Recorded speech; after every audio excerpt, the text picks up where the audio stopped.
ratings have been on if you read other people's ratings, there are two separate kinds of readers. There is Ashley and then there is Dawn. And it's like, it's a very, no, but it's true though. It's a very strong, like you're either one side or you're the other type of thing. So it's like, if you're enjoying the journey, you don't really care how you got there, but you're enjoying it, good for you. And there's other ones who are critically reading and they're like, what the heck is this? This is not something I'm here for.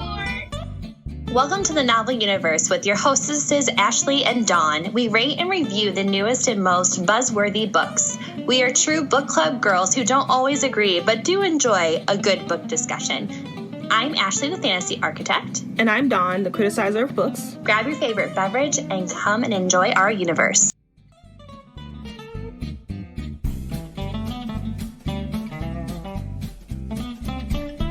Everybody, and welcome back to the Novel Universe with your hosts Dawn and Ashley. And today we will be reviewing and rating, in whatever order that is, From Blood and Ash by Jennifer L. Armentrout. If you are new here, hello. If you are not new, welcome back. But if you are new here, what we do is Ashley and I read the same book. We do not discuss it before the podcast, so I kind of have an idea of what Ashley thought because I know you read this already and you chose this, so you wouldn't choose a book that you didn't like. But typically we just pick a book. Neither one of us talks about anything before the podcast.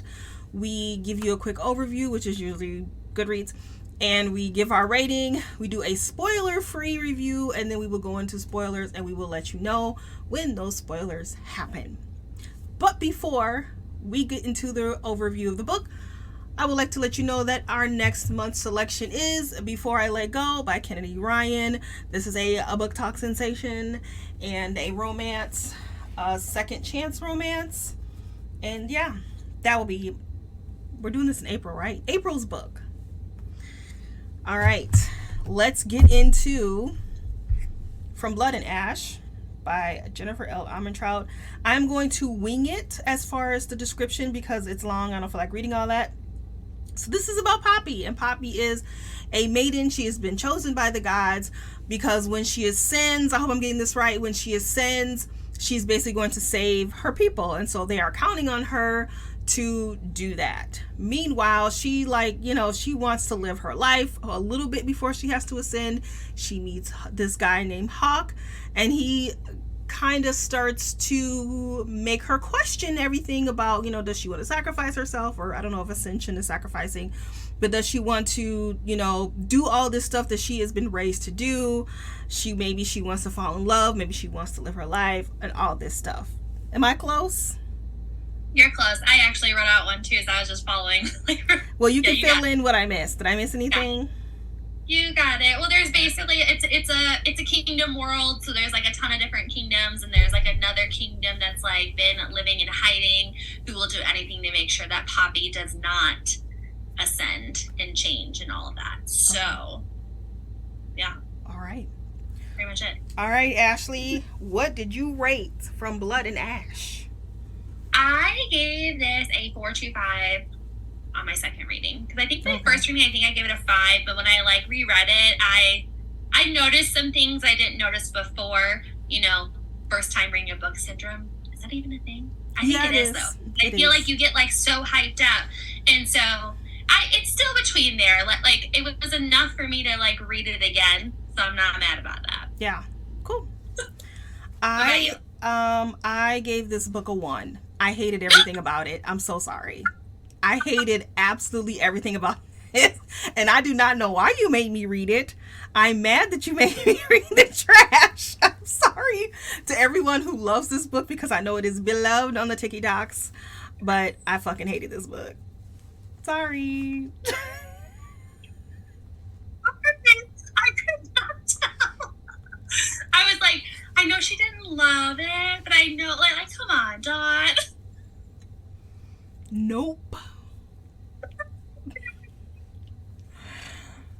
Oh man, now I'm curious why. This is why we don't talk about it beforehand, because it literally makes for such good book discussion lots of times. I'm so curious. So,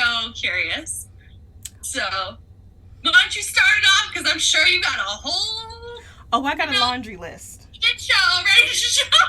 I got a laundry list. All right, so what I didn't say is that we go through our dislikes, spoiler free first, and then we will go into our likes, and then we'll go into spoilers. All right, so my major first dislike is I do not like when fantasies are first person POV. I hate it because it encourages info dumping. Usually the main character knows absolutely nothing, so somebody has to feed her information, and it's always done in info dumps. Info dumping has become it is the bane of my fantasy reading existence. I hate it. And it will make me drop stars like a mofo. And it was just a whole bunch of info dumps all through the book. And also, when you have first person POV, you have to like the main character because you're in this person's head the whole time. I did not like Poppy at all. She was a big whiny baby. And she would, when I was reading her, my inner narration of her was always like, oh, leave me alone. I'm angry. Stop it. I hate you. I'm gonna stab you. Just like this very whiny voice. However, she could chop your head off. And it's just weird that she's just this sheltered whiny baby, but yet she has the strength of 10 men with a sword. I didn't like that. No. I had the other thing. I actually did like Poppy, so I will talk about Poppy later. But okay. I do see what you're saying though, because there were so many moments where you were like, you're like strong though. Like, did you forget your strength in everything that you're doing sometimes? Like when she would get like that and you're like, but you just killed like literally 20 guys, like just in front of you. Like, no problem. Yeah. You know, one thing I did notice about this book is that the pacing was rough when I reread it the second time. I think I was so invested in the romance part of this book that, which is true, like when anyone picks up a book, like you immediately are drawn into something that you either find fascinating or whatever. And so sometimes it just kind of, everything else goes over your head where you're like, I don't worry about it. Like, I don't need that. I'm fine. And whatever. But like, I did notice the second time reading it, I'm like, why is it taking us so long to get to the good part? Like, why is it taking us so, like, because the first chapter instantly, like, I was like, okay, cool, I'm here for it. But then it kind of like has this like one note where it doesn't exceed that note for a really long time until you get to like the main like big masquerade like event that happens, and then all of a sudden it's like boom, boom, boom, boom, boom, boom, boom, like. But it takes us so long to get to that part that I'm like, you could have just sliced out half those chapters and we could have immediately went into all that. So yeah, definitely the pacing. I'm sorry to anyone else who liked it. Yeah, that part was, I'm, a big no for me on pacing. If you don't keep my attention. Yeah. And that's an Armentrout for her bad writing. Like, I've only read one other book by her, and that was a long time ago, and I must not have liked her writing style because I did not pick it up again. She doesn't know how to write succinctly, like you said. She kind of drones on and on and on and on. Like, the second chapter, when Poppy first meets Hawk, like, there's a moment where Hawk says a sentence like, "Hi, how are you?" And then it will be 2 pages of her in her head. You can't narrow that down to 2 sentences. I gotta hear all of this going on in her head. I don't want to. So yeah, her Armentrout's writing style is not that great. And that was not actually one of my dislikes. But here's another one. The banter was horrible. Oh, really? Oh my God, it was so banal. And I have an example of the banality of the writing style or the banter. It was, and this is just not even a big one, but this is between Poppy and Hawk, and she's like, I think this is him. "I was seconds away from taking to the ground and becoming a very, very bad guard. Really? Really? I don't think I should have stopped you." That's her. "You're not helping. I'm am a bad maiden. No, you're a perfectly normal girl. What is expected of you is what's bad. And yes, you're also a very bad maid. Like, I just like, ugh. There's nothing deep here. There's no depth to their conversation. I mean, this girl is sheltered. She has to wear a veil in her room by herself. Like, she can't go anywhere. She can't do anything. And that, they don't talk about much of anything of interest to her as her character and being developed as who she is and what she wants to be. And it's kind of repetitive when they do get to it. It was just... And Tawny. Her conversation with Tawny, what the fuck was that? What was the point of Tawny? Oh my god. Yeah. I have a prediction about Tawny, and I will save that for the spoiler edition. Okay. Yeah, I feel like the banter, in and of itself, like, I think I just looked over it more so for the fact that, like, she's so sheltered that she's dumb. Like, she's dumb on normal tendencies and normal forms of communication because she literally can't have conversations with other people and is just not immersed in, like, those type of situations. So I think that that's why. And she starts to find more of a voice, like, once the book starts to progress. But the first part of it, I'm like, honey, that's not, no, we don't see that. We don't see that when we're in a conversation. So yeah, I mean, maybe I saw a difference. Like, it's not as, like, shallow or one-noted. But I get what you're saying, and that does make sense. You know, she doesn't have the social skills that Tawny has. I don't know. But at some point, the author has to give characters some depth, especially, like I said, when you have a girl who's been sheltered her whole life.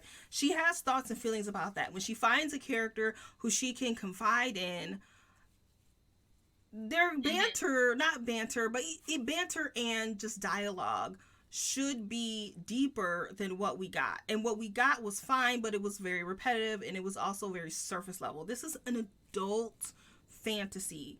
I shouldn't feel like I'm reading YA, and I felt like I was reading YA with smut.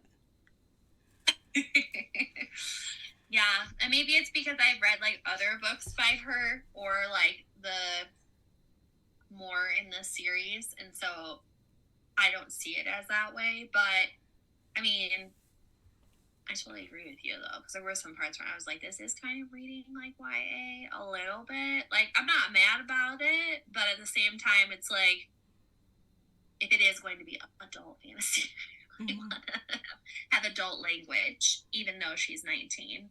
She's an adult. Yeah. She can do it. It's okay. Let's see. There isn't really any other things that I, like, really was like, oh, I didn't like that. Other than, like, I will say that there are some, like, very big, like, triggers in here. Like, there's a lot of death. There's a lot of gore. There's child loss. There's rape, suicide, self-harm. Like, there's a lot of that going on in here. So I don't know if, like, I guess it would have read more, like, triggery if the conversations between the characters were a little bit more grown up, if you will.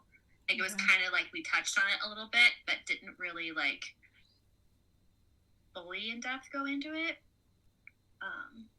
Yeah, that's really all I have for it. Well, speaking of triggers, so there's these moments there's two kind of shitty men, and when she encounters them, first of all, they come out of nowhere. They're underdeveloped. They're not sympathetic, and by sympathetic, I mean, what's their backstory? Why do they act the way that they do? She just enters a room and instant sexual assault. And I'm like, is this for shock value? I don't understand what the point of that was. And then when she meets the Duke, he's just like, do you understand why I brought you here? And it's like, why is he so mean? Why?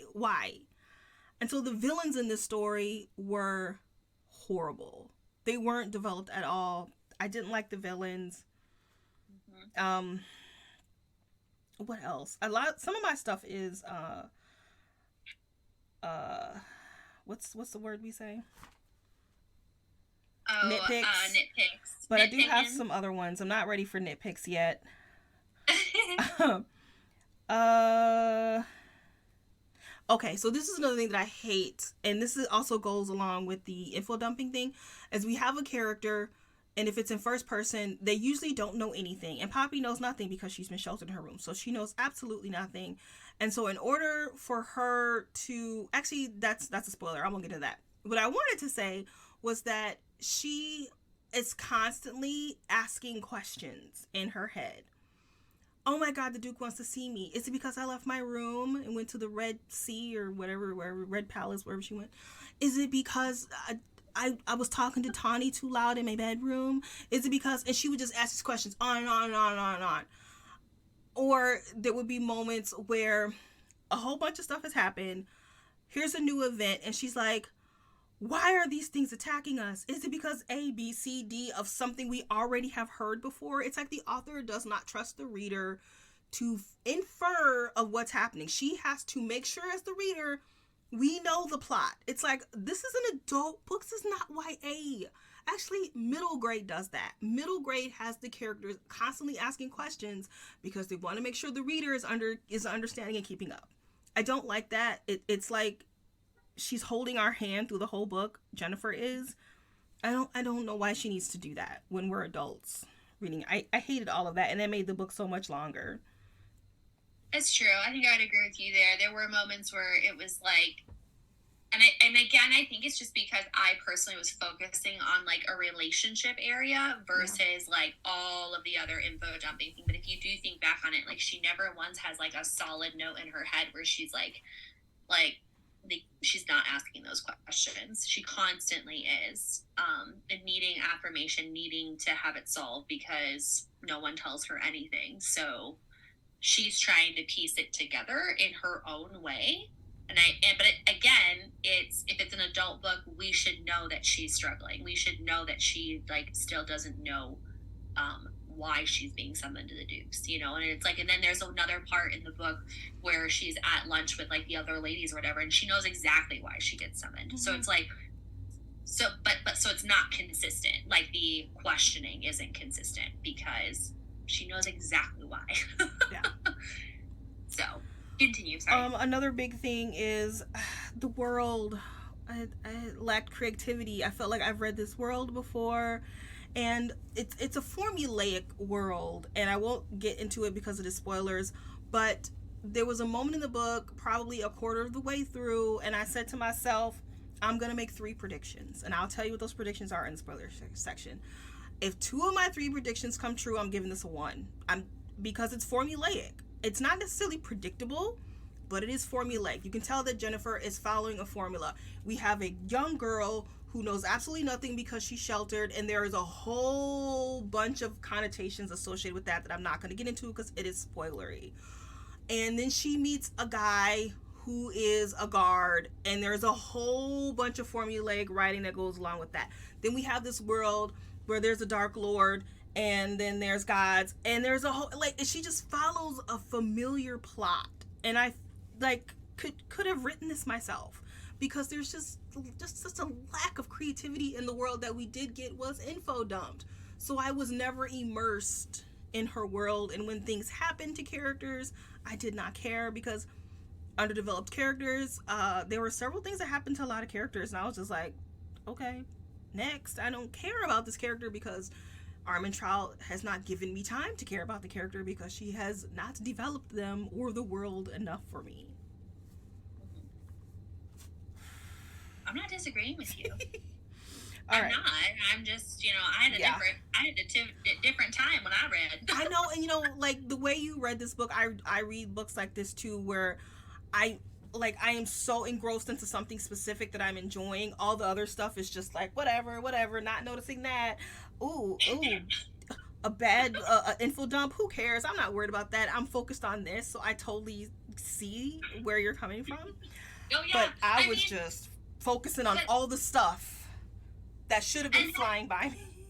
that is how her ratings have been on if you read other people's ratings, there are two separate kinds of readers. There is Ashley and then there is Dawn. And it's like it's a very no, but it's true though. It's a very strong like you're either one side or you're the other type of thing. So it's like if you're enjoying the journey, you don't really care how you got there, but you're enjoying it. Good for you. And there's other ones who are critically reading and they're like, what the heck is this? This is not something I'm here for. I was upset about that because it did nothing to solve like anything. It was just like that was my thing. Don't kill somebody if it's not gonna do something. Like don't do it. But yes, R.I.P. Yep. What? Here's one of my nitpicks. What the hell were these names? Okay, so I listened to it and I thought her name was Penelope, and then I opened up my book on my Kindle and I was like, her name is Penelope. Tawny? What the hell name is Tawny? Penelope. It's almost like Vanellope, like from the movie Wreck-It Ralph. It's like that's like how I was pronouncing her name, like Penelope. Well, I just called her Poppy. The whole time. But I mean, I was on 3-speed, so it sounds like Penelope to me. And then the pièce de résistance is Brandol Mazine. What the hell is that? Just call him Brandon. Just say Brandon. Just call him Brandon. Oh, and like Hawk and Castile. Like, how are we gonna go from like a super easy like name to pronounce to Castile, and now we're going into Cassandra Clare's world where she has nicknames for everybody. Oh my god. Like 17 of them. Yeah. Yeah. What's another nitpick you had? I honestly don't like reading the trope of the girl's been brainwashed. That is a nitpick of mine because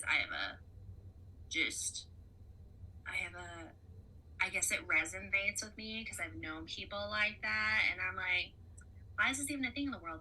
Like, the world's so sick. Like, so that's for me just one of those where I'm like, I don't like reading that. I'm not about that trope. Nope. Yeah. Oh, I have another trope that I hate, but I'll get into the spoiler edition for that. Okay, so it is one of the first battles where she just like drops everything and like runs headfirst into danger. And she says, I picked up speed, then dipped. And I was like, do you mean like dipped out? I was like, did she just say that? Yeah, I dipped. This is a fantasy world where they have no technology. And she says, I dipped.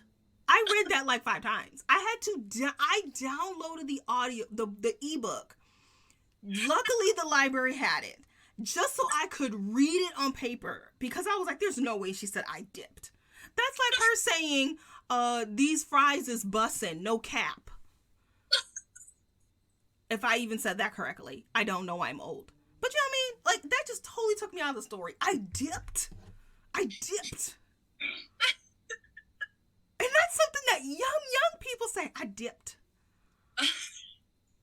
I can't get over that one. I'm dying over here. Like, I just missed that whole line.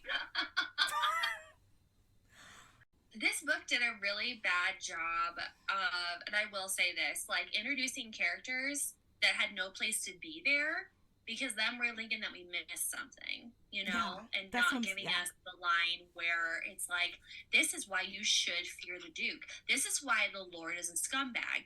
This is why blah, blah, blah. Like, there were things that we were just supposed to assume that they were just evil, and like that was it.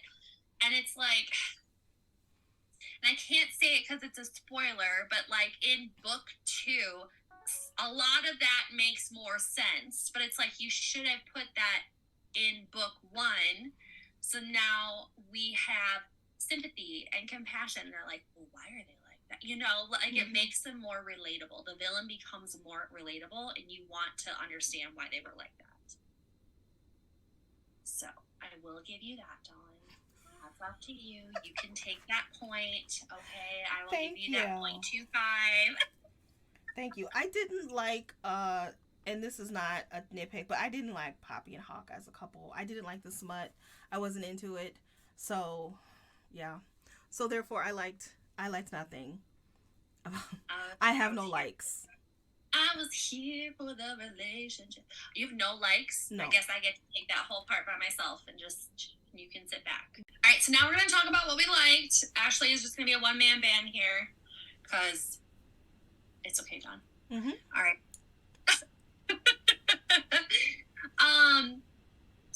One of the things that I really liked about this book is that it did have quite a big selection of quotes that made a lot of sense to me.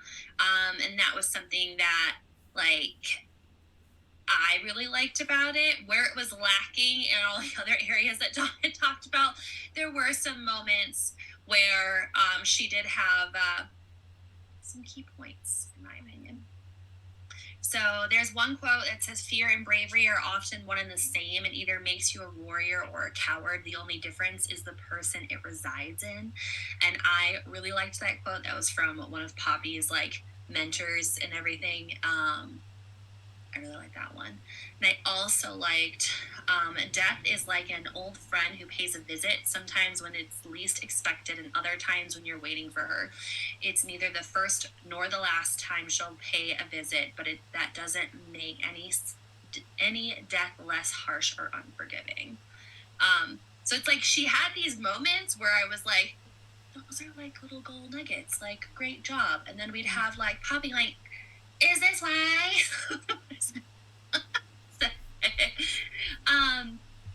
I think it's really admirable that like Poppy carries so many different scars on her like body and her mind, and I think that that's why like there are just some times where it's like, are you that dumb? Are you that stupid? I think it's a coping mechanism. I think she has learned to cope with pain and loss so much that she now almost puts on this childlike front, like a lot of children that do when they have had traumatic times in their life. Like she was attacked by this craven, which we haven't even talked about those. At a really young age, lost both of her parents. Her brother was taken away to ascend and all this other stuff. And then she's literally whipped and sexually assaulted on a weekly, daily basis over and over and over again. So it's like, there are just lots of times where I'm like, I think I justified her lack of like understanding because she has just put on like this big front of like, I'm untouchable. What if I don't want to? Like, I think that I still have that power to not do that. So I really liked that about her. I love the fact that like Poppy has a gift, and it's a spoiler, so we can't really like talk about it. But I love the fact that even in the midst of her confusion, she still understood what it was like to give someone a peaceful death versus as a death that's filled with suffering and all of that. And I loved that. And I loved that she had a mentor that was able to at least instill good and bad morals to her and explain it to her as best as they could.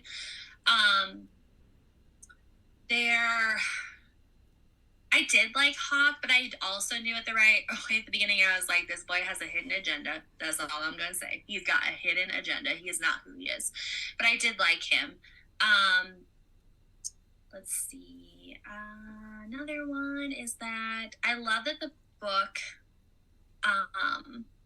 had like a lot of like great discussion like points in it, like what you must do, what you need to do, and like when there's that pivotal moment in your life where you have to decide like if you're going to step into what awaits you or if you're going to alter and change that course of your life and just consequences be damned type of thing. I was 100% here for the romance. I was all for it. I do love that Poppy, towards the end of the book, she does reclaim parts of herself that had been given over to fear and over to the Ascended and the Atlanteans and all this other stuff that is kind of going on in that whole thing there. And let's see. I loved that there was definitely a very big, strong theme of fear in this book, where different fear tactics are constantly in play, both in the kingdom system and in Poppy's life to keep people in check and to keep them abiding to a corrupt system. Like that was like the number one thing that I kept seeing in this book, is like what fear does to people, and how when you've been just brainwashed your whole entire life, that like you don't see it for what it is until like it's already too late. So I did like that. I did like the fact that everyone pretty much had a hidden agenda in this book as well. And I did like the fact that there is some vampire tones, some werewolf tones in this book. And I loved that it was not written like Twilight. So thank you so much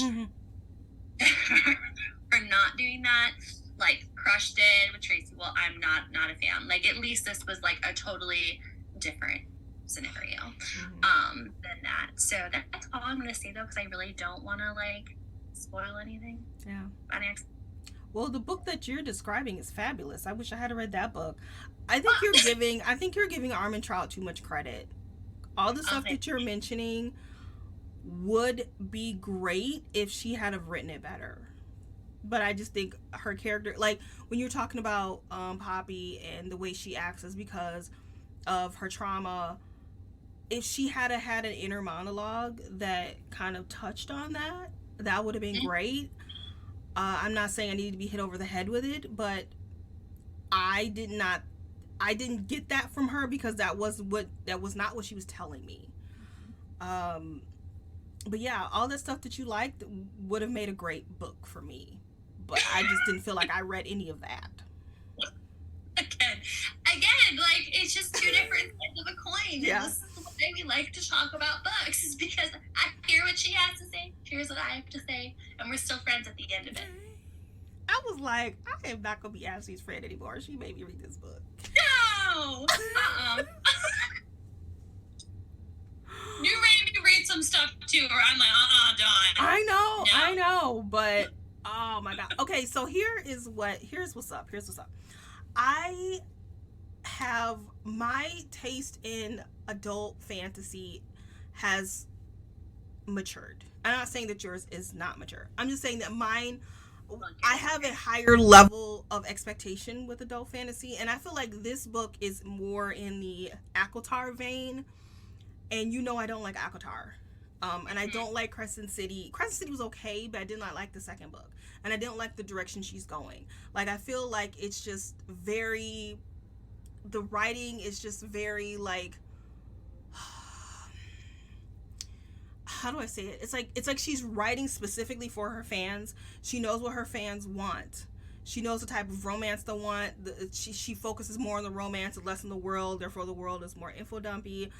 The coupling and everything. Like, I feel like she's writing for her fans, and she's not really putting too much creativity in her world or in her characters. And that's fine. Those, there are people out there like you and a lot of people who like the type of writing style. Well, for me, I need more depth. So, and I always give the example of the 5th season. The 5th season is a type of fantasy that I am trying to read now. I don't like the ACOTAR style of writing anymore. I still love Throne of Glass. I think Throne of Glass is a better written book, but I don't like the ACOTAR style anymore, and that's kind of what I felt like I was reading. And so, when you recommended this book the first time, I was like, I know I'm not going to like this. Because this is in the ACOTAR lane, and I know I'm not gonna like it, and that's what happened. So, and I know you did not really like the 5th season, and so I think we're kind of, yeah. So we are kind of in the opposite of the fantasy world of reading. Like, we are in two different camps, and so we have to figure out. If we accidentally read a book because, like, oh, this looks good, neither one of us has read it, and we're both like, ew, and one is like, woohoo, that's different. But if you have read a book, or have I read a book, and I know you're not going to like it, I'm not going to recommend it. Like, I'm not going to be like, ooh, Ashley's going to like this. No, she not. And I'm not going to recommend it. No, this was one of those where I was like, maybe I even said it to you. I said, maybe I hyped it up so, like, because I had gotten to book 3 in this series, and I had said, like, maybe I hyped it up too much, and I didn't realize the other issues that there was in the book. I even said that, okay? I Because didn't hear you. I didn't hear that. I said maybe I was like really just so focused in on the relationships. Again, hello. Oh, okay. Um, All right. but yeah. Anyway, we can get Well, into let's get into spoilers. spoilers. So, if you are not going to join us for spoilers, just FYI, our April book selection is Before I Let Go by Kennedy Ryan. Hopefully, we are a little closer in our rating for that one. Although this has been fun, I don't like quote unquote shitting on a book that you like. I don't like doing that, or other people. So I still love it. So I know you do, and I'm glad that you love it. I'm glad that you love it, and I will yes, probably ask you what happened in the future books because I'm curious, you know. But we are going to start the spoiler edition of From Blood and Ash in 5, 4, 3, 2, 1. All right. Well, let's get to the big spoiler. Did you guess he was the Dark Lord or whatever right away? When did you guess that? The first time I read it, I guessed that he was a part of it. Oh yeah, 100%. I totally guessed it. I was like, he is a part of that. I did not guess that he was Atlantean and has like this healing blood and like all this other stuff that's like that's what the Ascended are basically after. They're after his bloodline because the Ascended, through their like cravings and stuff like that, that's how all these cravens are getting made everywhere because they're doing like a sloppy business. They're not cleaning it up how they're supposed to and whatever. And so they're trying to cover up their mess and whatnot. So I did not realize that he was like the prince who has these healing capabilities. I was like, he's totally a part of that, and his guy killed, you know, Rylan and all of this other stuff. Like, totally guessed it. I'm like, you're just in the right place at the right time. Like, you know, we meet him in the first chapter, right? Like, we meet him literally in the first chapter. I was like, he coming back, and he's got an agenda. I know it. Yeah. Did you guess it? No, but you know what?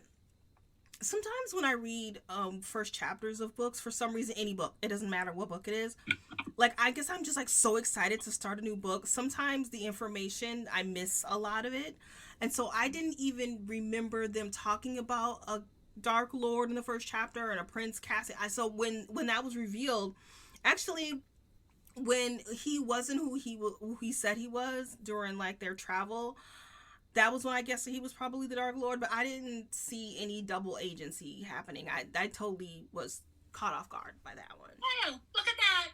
Dawn was caught off guard. It didn't make me like it. It didn't make me like it though. I was just like, yeah, whatever. It was like whatever. Oh man, that's funny. I want to talk about the dirty book. So Hawk like finds Poppy reading a dirty book. Yeah. First of all, I laughed so hard because she is so dumb, like in a lot of categories. I'm sorry, but she is. And then he's like explaining to her what a peen is, like, in case she didn't know, and all of that. And I'm just like, oh my gosh. And he constantly brings it up. And like the whole time I was like, are you thirsty? Are you thirsty? Is that why you're coming after? Like, did you get to chapter 33, Poppy? Did you get to that chapter? That's when that happens. Yeah, I was unbothered by that. I thought it was stupid. Brought it on their trip to the Capitol. He literally packed it in his saddleback. I didn't care. All right, here is a trope that I'm over. I am over the virginal 19, 18-year-old who falls in love with a 300-year-old man. I'm so fucking over that trope. And I am mad that a woman is writing this. I'm over it. I'm so over it. No more. No more, please. Yeah, I was like, okay. Like, oh my goodness. I agree. So I said that I had 3 predictions, and I was like, if 2 of the 3 come true, I'm donezo. One of them was Victor. I was like, Victor's gonna die because she's just setting him up to die. He had no other purpose. He's my father figure. Oh well, now he's gonna die. When she said that, I was like, oh well, he's a goner. And I guess that the second he was on page, I was like, he's a goner. The second thing that and I think that's who you were talking about, and the spoiler free. You're talking about Victor? Yeah. Yes. Yeah. I was so sad because, again, like, there was no purpose for him dying. Like, you just said, like, Rylan, absolutely. Rylan was, you know, a body to let go. And I get that. I do. Tawny, you could have let Tawny go at this point in time. Why did it have to be Victor? Like, I'm sorry. Yeah. Speaking of, he was part of the white slut or whatever they were doing, their renegade that they were doing. Yeah, hello. Yeah. He was like, you just killed that line off? Okay. That was to elicit tears from the reader. That was on purpose. She wanted people to love Victor, and then he died and they cry. Like, that was the only point of that. And I hate when authors do that, especially when it's obvious. My second prediction, which did not come true, and I'm going to ask you off camera, is I thought that Tawny was a saboteur. Because usually when they have a best friend, the best friend, because somebody was like feeding the Duke and the Duchess information about her, and I was like, that's totally Tawny. But at the end of the book, I don't think that was a thing, so that did not come true. I still think she is a saboteur. I want to ask you off camera, because you've read the future books. And the third one, you're not going to tell me. The third one is that the Ascended ones were just food. Or I was like, oh, totally. Because she was like, oh, my brother ascended and he's been writing letters. No, he hasn't. No, he's not. I was like, he's totally food. He's food. And so that was the 2 of the 3 that came true. And it's just because of formulaic writing. Yeah. Yes. Anytime you have a book that has gods, the gods are never good. They're always bad. The gods are never good, people. Never. If there is a holy man, the holy man is always bad. He's always bad. Anytime there's a clergy, a nun, a priest, it doesn't matter, a monk, they're always the bad guy. The best friend is always a saboteur. If there's a kid in the book, that kid is dying. You know what I'm saying? Like, these are things that are always in fantasy plots. Keep your eye out. And that's what I was going on because I read a lot of fantasy. And so I'm like, if these things come true, they did. Yep. I totally and I can't say it for this book because it is like a spoiler, but there is like further talk of the gods that I would love to chit chat with you about later. Since you still want to know, but you won't read it, but I'll tell you. Yeah. I do love the fact that Poppy, herself killed the Lord. I was there for it because she's supposed to be this, undercover soldier, essentially. Like, she's been trained by the captain of the guards, essentially, to, how to kill and defend herself. And if it ever came down to it, she was supposed to use these skills 100%. You know? And we learned that, the Duke, someone killed the Duke, right? And we're like, what? Who set that up? Which, first of all, shame on Armentrout, because she should have set up that whole scene better. We should have had, a POV of Hawk going in and, why he did it and all this other stuff, not just because, oh, now I'm just an angry, lover boy and I needed to avenge you type of thing. I really wanted more in depth as to why he decided he was just going to go slay him. And all of that. But the fact that, she, hacks up this Lord, I was like, yes. The whole entire time. Because, yeah, he was basically Branhole Nazim, whatever the hell his name was. I wish he had been a better villain. I would have been like, yeah, you go, girl. But I was just like, yeah, whatever. I want to learn more about Kiernan. I really want to know more about Kiernan. Kiernan is Cass's right-hand man. He is a mystery, and I'm here for it 100%. I know he's got a hidden agenda somewhere. I also also loved the fact that that there is a part in the book where, like, before Hawk is revealed, like, who he really truly is, how he did try in his own way to, like, tell Poppy, like, I hope that you always, like, see me this way, like, and all that. And it's like, if you go back through, like, their conversations, he never really lied about who he actually is. He just didn't expand in any capacity.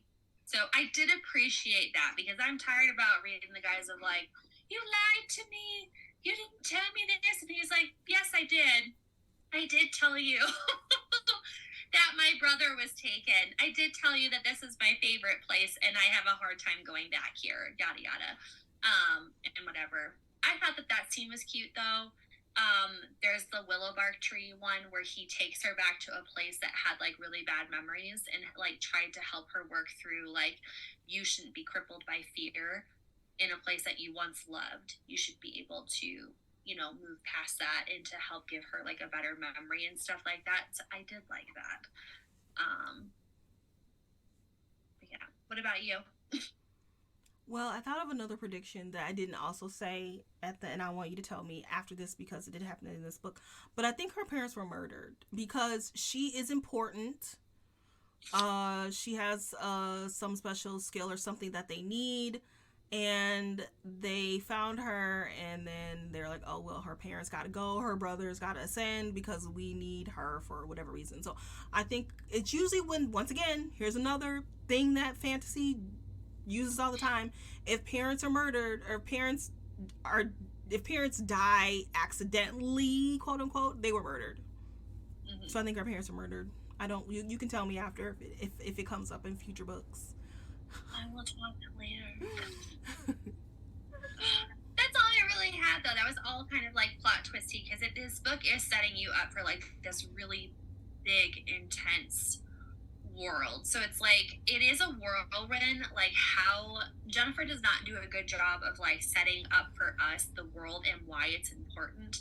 And I will say that is an area that she lacks, and if she did set that up better, this would have been a really well written fantasy for me to recommend to other people, because I shouldn't have to, like, fill in the gaps, you know, as, like, readers. Sometimes if things are missing, like, we subconsciously will fill in that gap because we know that, like, X, Y, and Z should happen.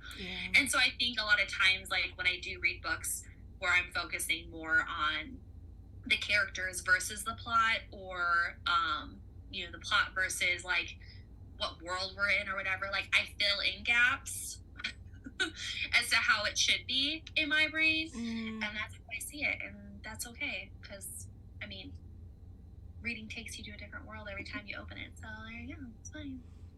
All right. I'm quoting the Reading Rainbow right now. I know, right? Well, that's all I have. If you guys have any recommendations for fantasies that both me, Ashley, and Dawn's criteria, we would love to read it. Is there a book out there that does that? I don't know. Is there a book out there that does that? Actually, I think there is. I think you and I read it a few times. But it's very few. Very few. So, Kiss of Deception is another good one. If you guys have not read that, 100%. Dawn and I both love that series. Yeah. In the original Throne of Glass series. Very well written. 100%. Mm-hmm. That's all. And our next book we're going to read is Before I Let Go by Kennedy Ryan. So we hope to see you guys in April. And thanks so much for joining our podcast. Bye-bye. Bye-bye.